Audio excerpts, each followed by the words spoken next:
যন্তর মন্তরকে বিক্ষোভের জন্য বন্ধ করে দেওয়া হয়েছে।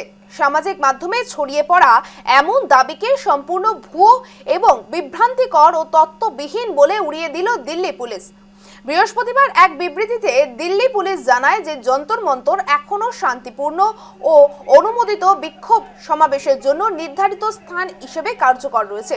সুপ্রিম কোর্টের নির্দেশ এবং সেই অনুযায়ী প্রণীত স্ট্যান্ডার্ড অপারেটিং প্রসিডিউর অনুসারে সেখানে সর্বোচ্চ 1000 জনের সমাবেশের অনুমতি দেওয়া হয়।